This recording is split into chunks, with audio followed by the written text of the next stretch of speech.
కార్మిక హక్కుల పరిరక్షణకై రేపు తలపెట్టిన దేశవ్యాప్త సమ్మె గ్రామీణ భారత్ బంద్ను జయప్రదం చేయాలని సికింద్రాబాద్ సిపిఐ నాయకులు పిలుపునిచ్చారు. ఈ మేరకు సిపిఐ పార్టీ ఆధ్వర్యంలో తుకారాం గేట్లోని లేబర్ అడ్డ వద్ద కార్యక్రమం నిర్వహించారు. ఈ 10 ఏళ్లలో అచ్చే దిన్ ఆగయ అంటూ అధికారంలోకి వచ్చిన మోడీ నిత్యావసర ధరలు, గ్యాస్ ధరలు ఆకాశానికి ఎత్తి సామాన్య ప్రజలకు సచ్చేదన్ రోజులు తీసుకొచ్చారని సిపిఐ సికింద్రాబాద్ కార్యదర్శి శ్రీనివాస్ అన్నారు. పెంచిన నిత్యావసర ధరల వల్ల ప్రజలు తీవ్రమైన ఇబ్బందులకు గురవుతున్నారని అన్నారు. మల్లన్న భక్తుల సౌకర్యార్థం కేంద్ర ప్రభుత్వం కుమరవెల్లిలో నిర్మించ తలపెట్టిన రైల్వే స్టేషన్కు ఈరోజు శంకుస్థాపన జరగనుంది. కేంద్ర మంత్రి కిషన్ రెడ్డి చేతుల మీదుగా శంకుస్థాపన జరగనుంది. ఈ కార్యక్రమానికి మధ్యప్రదేశ్ ముఖ్యమంత్రి మోహన్ యాదవ్ హాజరు కానున్నారు. 500 ఏళ్ల నాటి పురాతన శివాలయమైన కుమరవెల్లి తెలుగు రాష్ట్రాలతో పాటుగా దేశ నలుమూలల నుంచి భక్తులు వస్తుంటారు. మరీ ముఖ్యంగా ప్రతి ఏటా సంక్రాంతి నుంచి ఉగాది వరకు జరిగే జాతరలో పెద్ద సంఖ్యలో భక్తులు పాల్గొంటారు. ఈ మార్గంలో ఇటీవలే కేంద్ర ప్రభుత్వం కొత్త రైల్వే లైన్ను మంజూరు చేసింది. పనులు కూడా పూర్తయ్యాయి. దీంతో కుమరవెల్లిలో భక్తుల సౌకర్యార్థం రైల్వే స్టేషన్ ఉండాలంటూ డిమాండ్ రావడంతో కేంద్ర మంత్రి కిషన్ రెడ్డి చొరవ తీసుకున్నారు. ఎల్బీ స్టేడియంలో నూతనంగా నియమించబడిన కానిస్టేబుళ్లకు నియామక పత్రాలు జారీ చేశారు. కార్యక్రమంలో హాజరైన మంత్రి పొన్నం ప్రభాకర్ హాజరయ్యారు. 10 సంవత్సరాల తర్వాత కాంగ్రెస్ ప్రభుత్వం రేవంత్ రెడ్డి నాయకత్వాన ఏర్పడిన ప్రభుత్వమే ఆనాటి ప్రజలకు ఆకాంక్షలను అనుగుణంగా ఏర్పడిందని మంత్రి అన్నారు. మంత్రి పొన్నం ప్రభాకర్ నూతనంగా నియామక పత్రాలు పొందుతున్న ఉద్యోగస్తులకు శుభాకాంక్షలు తెలిపారు. తెలంగాణ ఉద్యమంలో నిరుద్యోగులు ప్రజలు కొట్లాడుతుంటే మన నీళ్లు, నిధులు, నియామకాలు మనకు వస్తాయని మనమంతా కొట్లాడినామని గుర్తు చేశారు. ఆనాడు తెలంగాణ నినాదంలో ఉద్యమంలో మన నిరుద్యోగులు మన ప్రజలు కొట్లాడుతుంటే ఢిల్లీ వేదికగా తెలంగాణ రాష్ట్రం ఏర్పడితే మన నీళ్లు, నిధులు, నియామకాలు మనకు వస్తాయనేటువంటి ఆలోచనతో మనం అందరం కూడా మనకు ఉన్నటువంటి పరిధిలో మనం కొట్లాడినాం. కానీ తెలంగాణ రాష్ట్రం ఏర్పడ్డ తర్వాత మనకు ఉండబడే హక్కు స్వేచ్ఛ అనేది కోల్పోయి ప్రజాస్వామ్యంలో ప్రాథమిక హక్కు అయినటువంటి స్వేచ్ఛకే భంగం కలిగించే విధంగా అహంకారపూరితంగా వ్యవహరించడం వల్ల ప్రజలు మార్పు కోరుకొని ఈరోజు ఒక ప్రజాస్వామిక ప్రభుత్వాన్ని ఏర్పాటు చేసుకున్నటువంటి సందర్భంలో ముఖ్యమంత్రి గారు ఎప్పుడు చెప్తా ఉంటారు, 4 ఉద్యోగాలు తీస్తే ఇలా మీ అందరికి ఉద్యోగాలు వచ్చినాయనే వాటి సందర్భంగా మనం చేస్తానా. ఆ విధంగా రాబోయే కాలంలో రేపు గురుకుల ఉద్యోగాలకు సంబంధించి కావచ్చు, రాబోయే కాలంలో అనేకమైనటువంటి ఈ రాష్ట్రంలో ఉన్నటువంటి ఖాళీలకు సంబంధించి ఆనాడు ఎన్నికలకు ముందుగా ఇచ్చినటువంటి ఒక క్యాలెండర్ ప్రకారంగా ఇప్పటికే Telangana state public service commission ను నియామకం చేసి మొత్తం నోటిఫికేషన్ చేసి ఉద్యోగ ప్రక్రియ కార్యక్రమాన్ని నూతనంగా ప్రారంభిస్తున్నటువంటి ముఖ్యమంత్రి గారు ఈరోజు అదేవిధంగా మంత్రివర్గం అధికారులు అందరూ కూడా కలిసి మన తెలంగాణ మన నిరుద్యోగులకు సంబంధించి ఎక్కడ కూడా సమస్యలు ఉండొద్దు. ముఖ్యంగా న్యాయపరంగా నాకు తెలుసు ఇక్కడ ఏ జిల్లా ఈ 2 నెలల్లోనే ఎక్కడికి వెళ్ళినా ఏ కార్యక్రమంకి వెళ్ళినా సార్ మా కానిస్టేబుల్ సమస్య పరిష్కరించండి, మా కానిస్టేబుల్కి సంబంధించిన న్యాయపరమైన చిక్కులు తొలగించండి అనేటువంటి ఒక అంశం ఎప్పుడైతే మీరు ఎక్కడికి వెళ్ళినా రిప్రజెంట్ చేసినారో అది గౌరవ ముఖ్యమంత్రి గారు వెంటనే తీసుకొని సీరియస్ గా దాని అంశాలన్నీ పరిష్కారం చేయడం జరిగింది. అలా సికింద్రాబాద్లోని జీహెచ్ఎంసీ జోనల్ కమిషనర్ కార్యాలయంలో జరిగిన సమీక్షా సమావేశంలో సీతాఫల్ మండి కార్పొరేటర్ సామల హేమ పాల్గొన్నారు. డివిజన్లోని అభివృద్ధి పనులు త్వరగా పూర్తి చేయాలని కార్పొరేటర్ తెలిపారు. కావలసిన నిధులు మంజూరు చేయాలని జోనల్ కమిషనర్ని సామల హేమ కోరారు. బీఆర్ఎస్ రాజ్యసభ అభ్యర్థిగా వత్తిరాజు రవిచంద్రను పార్టీ అధినేత కె చంద్రశేఖరరావు ఖరారు చేశారు. ఈ మేరకు పార్టీ పెద్దలతో ముఖ్యులతో చర్చించి నిర్ణయం తీసుకున్నారు. కాగా అధినేత ఆదేశాలతో ఈరోజు వత్తిరాజు రవిచంద్ర రాజ్యసభ అభ్యర్థిగా నామినేషన్ దాఖలు చేయనున్నారు. బై ఎలక్షన్లో ఇచ్చినటువంటి ఎవరినైనా మళ్ళీ కంటిన్యూ చేశాననే మాట కేసీఆర్ గారు గుర్తు చేసి ఈరోజు స్వయంగా పిలిచి ఖచ్చితంగా తిరిగి నామినేషన్ వేయి రవి అని నాకు చెప్పి ప్రోత్సహించినటువంటి నా తండ్రి సమానులు బీఆర్ఎస్ పార్టీ జాతీయ పార్టీ అధ్యక్షులు తెలంగాణ సాధించినటువంటి తెలంగాణ తొలి ముఖ్యమంత్రి కేసీఆర్ గారికి జన్మంతా రుణపడి ఉంటానని చెప్పేసి మనస్ఫూర్తిగా మా కుటుంబం, మిత్రులు, బంధువులు, మిత్రులు, శ్రేయోభిలాషులందరం కూడా కష్టపడి పార్టీని మళ్ళీ తిరిగి అధికారంలో తెచ్చేయడమే మా పరమావధిగా కష్టపడతానని చెప్పి మనస్ఫూర్తిగా మీ అందరికీ నాతో పాటు సహకరించిన నా సభ్యులందరి స్నేహితులందరికీ కూడా కుటుంబ సభ్యులే కాకుండా బంధువు మిత్రులు అందరూ ఖమ్మం జిల్లాలో ఉన్నటువంటి మా బీఆర్ఎస్ పార్టీ నాయకులు, తెలంగాణ రాష్ట్రంలో ఉన్నటువంటి ప్రజాప్రతినిధులు బీఆర్ఎస్ పార్టీ కుటుంబం అంతా నాకు మనస్ఫూర్తిగా బ్లెస్సింగ్ ఇచ్చారు. ఖచ్చితంగా మీరు కావాలని చెప్పి కోరుకున్నట్టుగానే కేసీఆర్ గారు నన్ను దీవించి మరొకసారి రేపు పొద్దున నామినేషన్ వేయమని నా పేరు సూచించారు. మేర్పేట్ కార్పొరేషన్లోని 12వ డివిజన్ చింతలకుంట కాలనీలోని అంగన్వాడీ కేంద్రంలో వసంత పంచమి సందర్భంగా చిన్నపిల్లలకు అక్షరాభ్యాసం కార్యక్రమం నిర్వహించారు. ముఖ్య అతిథిగా స్థానిక కార్పొరేటర్ ఇంద్రావత్ రవినాయక్ పాల్గొన్నారు. వారి చేతుల మీదుగా చిన్నపిల్లలకు పలక బలపమిచ్చి వారికి అక్షరాభ్యాసం చేశారు. పిల్లలకి విద్య చాలా ముఖ్యమైనది, వారి భవిష్యత్తుకు పునాది చక్కని విద్య అని అన్నారు. అంగన్వాడీ కేంద్రంలో పౌష్టికాహారం తీసుకుని ఆరోగ్యంగా ఉండాలని తెలియజేశారు.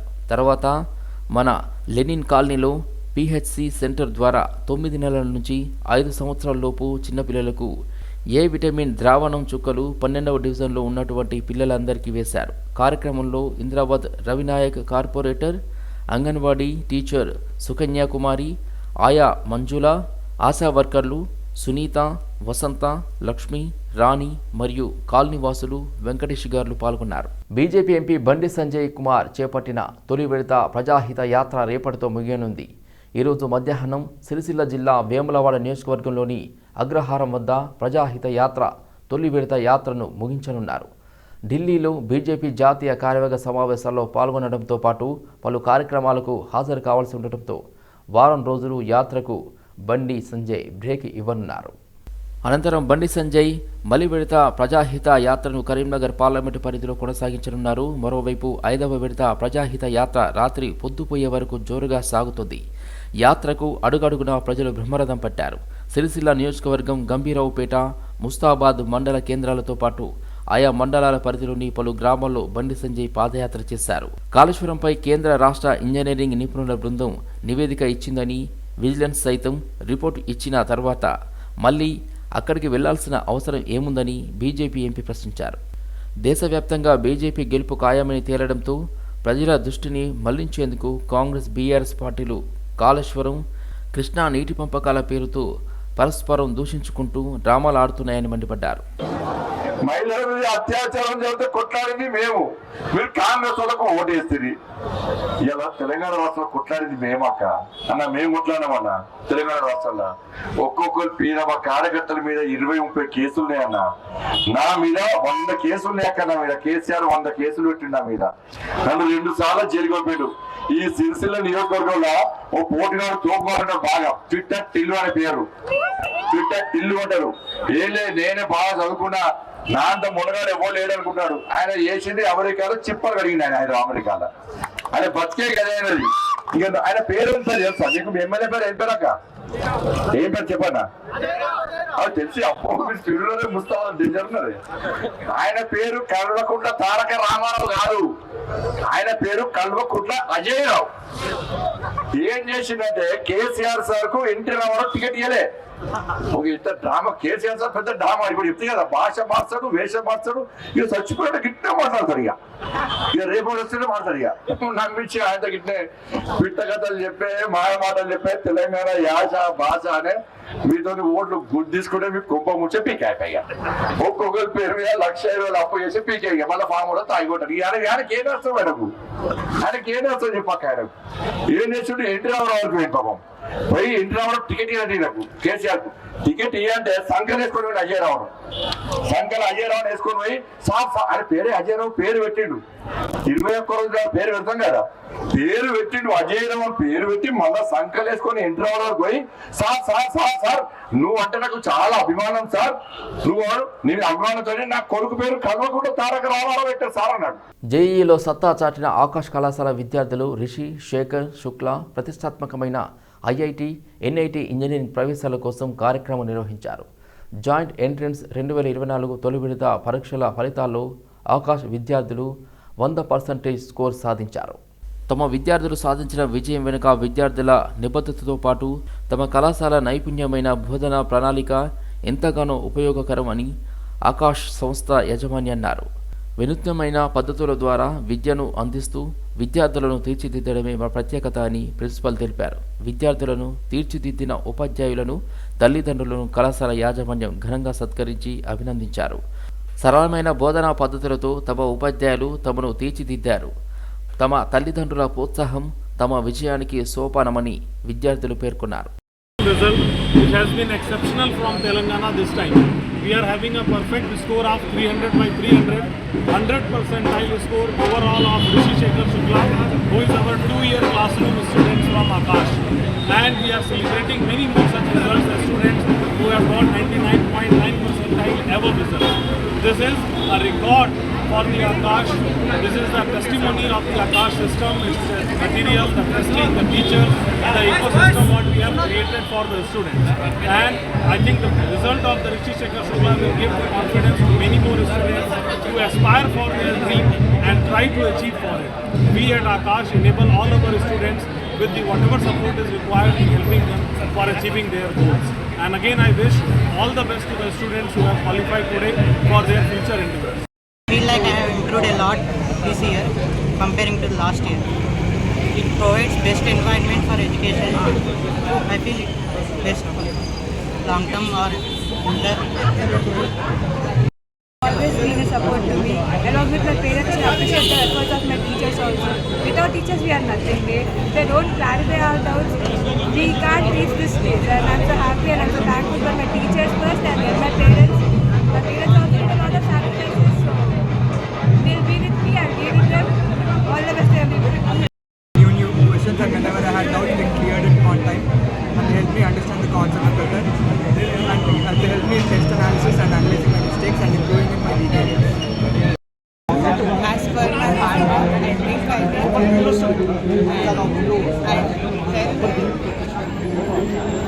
as for me, even if we start from starting, motivation, deputy CM Bhatti Vikramarka Mallu ఆధ్వర్యంలో కొత్తగూడెం పట్టణానికి చెందిన 20 మంది బీఆర్ఎస్ కౌన్సిలర్లు కాంగ్రెస్లో చేరారు. కాంగ్రెస్లో చేరిన కౌన్సిలర్లకు వైరాలోని భట్టి విక్రమార్క మల్లు నివాసంలో కాంగ్రెస్ కండువాలు ఏఐసీసీ కార్యదర్శి రోహిత్ చౌదరి, జిల్లా కాంగ్రెస్ అధ్యక్షులు దుర్గాప్రసాద్ కప్పారు. కాంగ్రెస్ పార్టీ రాజ్యసభ అభ్యర్థులపై 2 లిస్టు రిలీజ్ చేసింది. 3 రాష్ట్రాల్లోని రాజ్యసభ అభ్యర్థులను ప్రకటించగా తెలంగాణ నుంచి 2ని ఎంపిక చేసింది కాంగ్రెస్ హైకమాండ్. కాంగ్రెస్ సీనియర్ నేత మాజీ కేంద్ర మంత్రి రేణుకా చౌదరిని రాజ్యసభ అభ్యర్థిగా ఎంపిక చేశారు. మరో అభ్యర్థిగా అనిల్ కుమార్ యాదవ్కు ఎంపిక చేసింది హైకమాండ్. ఈ మేరకు ఏఐసీసీ జనరల్ సెక్రటరీ కేసీ వేణుగోపాల్ అధికారికంగా లిస్ట్ రిలీజ్ చేశారు. రేణుకా చౌదరికి రాజ్యసభ అనేది కొంతకాలంగా కాంగ్రెస్ పార్టీ వర్గాల్లో ప్రచారం జరుగుతూనే ఉంది. మరో అభ్యర్థి అనిల్ కుమార్ యాదవ్ మాత్రం చాలా మంది ఊహించలేదు. పీసీసీ ఉపాధ్యక్షుడు అంజన్ కుమార్ యాదవ్ కుమారుడు అనిల్ కుమార్ యాదవ్ను రాజ్యసభకు ఎంపిక చేసింది. కర్ణాటక రాష్ట్రం నుంచి అజయ్ మాకెన్, నసీర్ హుస్సేన్, జీసీ చంద్రశేఖర్లను రాజ్యసభకు ఎంపిక చేసింది హైకమాండ్. ఇక మధ్యప్రదేశ్ రాష్ట్రం విషయానికి వస్తే అశోక్ సింగ్ పేరును ఖరారు చేసింది అధిష్టానం. ఫిబ్రవరి 27వ తేదీన రాజ్యసభకు పోలింగ్ జరగనుంది. కాళేశ్వరం లోపాలు అసెంబ్లీ సమావేశాలను కుదిపేశాయి. అధికార పార్టీ కాంగ్రెస్ ప్రధాన ప్రతిపక్షం బీఆర్ఎస్ పార్టీల మధ్య మాటల యుద్ధం తీవ్ర రూపం దాల్చింది. బీఆర్ఎస్ ఎమ్మెల్యేలు వాకౌట్ చేసి నిరసన చేపట్టారు. దీనికి సంబంధించి మరిన్ని వివరాలను మా బ్యూరో చీఫ్ శ్రీనివాస్ అందిస్తారు. అసెంబ్లీలో నీళ్లపై జరుగుతున్న చర్చ నిప్పులను రగిలిస్తోంది.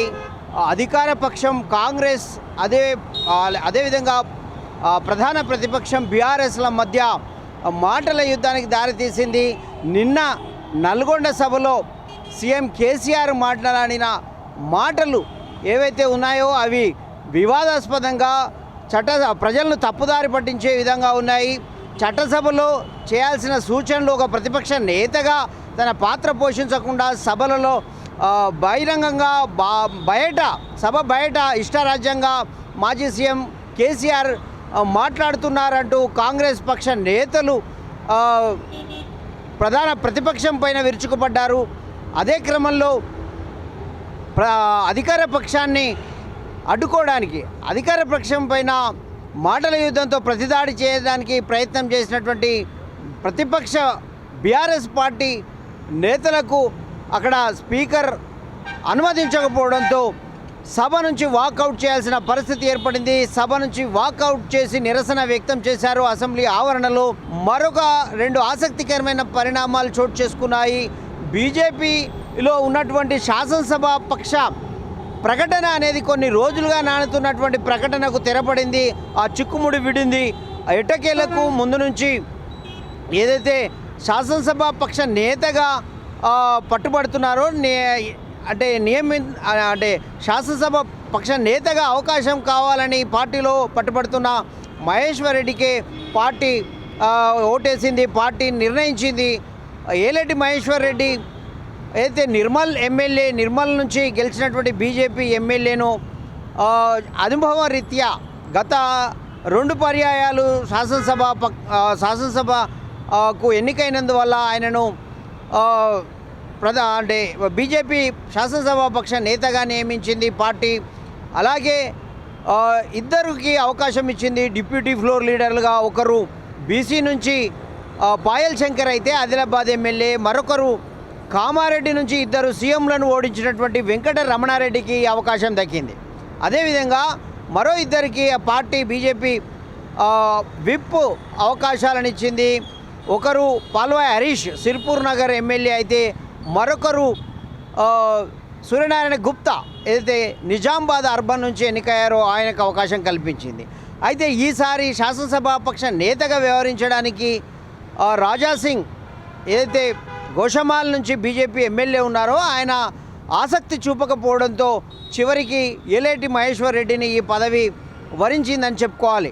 కోసం జరుగుతున్న ప్రయత్నాలు కావచ్చు, ఎవరికి లాభిస్తాయి, ఎవరికి నష్టాన్ని చేకూరుస్తాయి అనేది రానున్న పార్లమెంట్ ఎన్నికల్లో తప్ప తేలని పరిస్థితి కనబడుతోంది. వీడియో జర్నలిస్ట్ కృష్ణతో Srinivas, city vision, Hyderabad assembly నుండి. మేడిపండు లాంటి బడ్జెట్ను కాంగ్రెస్ ప్రభుత్వం ప్రవేశపెట్టిందని, రాష్ట్రంలో ఇలాంటి బడ్జెట్ను ఇంతవరకు ఎన్నడూ చూడలేదని ఎమ్మెల్సీ కవిత విమర్శించారు. శాసన మండలిలో మాట్లాడిన కవిత ఎన్నికల్లో ఇచ్చిన ఏ ఒక్క హామీకి బడ్జెట్లో నిధులు కేటాయించలేదని మండిపడ్డారు. సామాజిక, ఆర్థిక, రాజకీయ న్యాయాన్ని అందించే స్ఫూర్తితో బడ్జెట్ ఉందని కాంగ్రెస్ నాయకులు ప్రగల్భాలు పలుకుతున్నారని ఎద్దేవా చేశారు. ఎస్సీ, ఎస్టీ యూత్ డిక్లరేషన్ మొదలు రైతుల పంటల బోనస్పై సరైన ప్రకటన చేయాలని ప్రభుత్వాన్ని డిమాండ్ చేశారు. గుండె జబ్బులతో బాధపడుతున్న భారతీయులలో మార్పు తీసుకురావాలన్న లక్ష్యంతో ది బ్రౌన్ హార్ట్ డాక్యుమెంటరీ చిత్రీకరిస్తున్నట్లు Indo American film maker, physician doctor Nirmal Joshi తెలిపారు. ప్రపంచంలోని అగ్రశ్రేణి గుండె నిపుణులతో మాట్లాడి చిత్రీకరించే పనిని చేపట్టామని నిర్మల్ జోషి చెప్పారు. ప్రఖ్యాత cardiac surgeon, Virinchi hospital chairman doctor Pritik పట్నాగర్తో కలిసి బంజారాహిల్స్లోని విరించి హాస్పిటల్లో మీడియా సమావేశం నిర్వహించారు. డాక్టర్ నిర్మల్ జోషి మాట్లాడుతూ భారతదేశం ప్రపంచంలోని అత్యుత్తమ వైద్యులను కలిగి ఉందన్నారు. వీరు భారతదేశంతో పాటు యూకే, యుఎస్ఏ, ఆస్ట్రేలియా తదితర దేశాలలో ప్రాక్టీస్ చేస్తున్నారని చెప్పారు. ఎక్కడ పని చేసినా భారతదేశానికి ఎనలేని కీర్తి ప్రతిష్టలు తెస్తున్నారని తెలిపారు. ఇది ఎంతో గర్వించదగిన విషయమన్నారు. నేను నిర్మిస్తున్న డాక్యుమెంటరీ పేరు ది బ్రౌన్ హార్ట్ అన్నారు. సుమారు 35 నుంచి 40 ఏళ్ళు హెల్త్ కేర్లో ప్రాక్టీస్ చేస్తున్నానన్నారు. రోగులను జాగ్రత్తగా చూసుకున్నానని తెలిపారు. ప్రపంచ ప్రఖ్యాత వైద్య నిపుణులు, తర్వాత వైద్య రంగంలో వచ్చినటువంటి మార్పులు, చేర్పులు, తర్వాత వ్యాధి నివారణోపాయాల గురించి వారు చాలా విస్తృతంగా దీక్షాకంకణం కట్టుకుని ప్రపంచవ్యాప్తంగా వారు స్వయంగా చిత్రాలు నిర్మించి ఈ వ్యాప్తికి కృషి చేస్తున్నారు. జోషి హెల్త్ కేర్ ఫౌండేషన్ అన్న సంస్థ ద్వారా వారు పెన్సిల్వేనియాలో చాలా అత్యున్నతమైన గవర్నమెంట్ పదవిలో కూడా ఉన్నారు. వారు ఆల్రెడీ అమెరికాలోను యూకేలోను కూడా ఈ బ్రౌన్ హార్ట్ అన్నటువంటి సినిమాని తీస్తున్నారు. దీని ముఖ్యోద్దేశం ఏంటంటే ఎక్కువగా సౌత్ ఏషియన్స్ అంటే భారతీయులు, పాకిస్తానీయులు, తర్వాత బంగ్లాదేశీయుల్లో హృద్రోగం 4 రెట్లు ఎక్కువగా వచ్చే ఛాన్స్ ఉంది. అందులో యువతకు కూడా హృద్రోగం చాలా త్వరగా వస్తున్నందున దీని నివారణోపాయం ఏంటి, దీన్ని బారిన పడి విజయం సాధించిన వాళ్ళు ఎలా ఉన్నారు, వాళ్ళ దగ్గర నుంచి మనం నేర్చుకోవాల్సింది ఏంటి అని చెప్పేసి చాలా విస్తృతంగా వారు పర్యటిస్తూ ఈ భారతదేశంలో డాక్టర్ ప్రతీక్ భట్నాగర్ గారిని ఎంచుకున్నారు. బాలకృష్ణ గురుస్వామి అఖిల భారత గోసేవా ఫౌండేషన్ ఆధ్వర్యంలో ఫిబ్రవరి 14న నేషనల్ కౌ హగ్ డే జరుపుకున్నారు. నేషనల్ యానిమల్ హస్బెండరీ బోర్డు పోయిన సంవత్సరం ప్రకటన చేశారు. అఖిల భారత గోసేవా ఫౌండేషన్ రాష్ట్ర వ్యాప్తంగా ఉన్న గోభక్తులకు గో ప్రేమికుల దినోత్సవం జరుపుకున్నారు. వాలంటైన్స్ డే జరుపుకొని యువత పెడదారి పడుతూ తల్లిదండ్రులను మానసిక క్షోభకు గురి చేస్తూ విదేశీ సంస్కృతిని అలవర్చుకుంటున్నారని అన్నారు. దీన్ని తీవ్రంగా ఖండించారు. 14వ తేదీన భాగ్యనగర్ గోశాల లోయర్ ట్యాంక్ బండ్ దగ్గర పెద్ద ఎత్తున గోభక్తులతో గో ప్రేమికుల దినోత్సవం జరిపారు. गौ माता, भारत माता की, भारत माता की। भैया ठहरो, 1 मिनट ठहरो, बहादुर जी ठहरो, सामने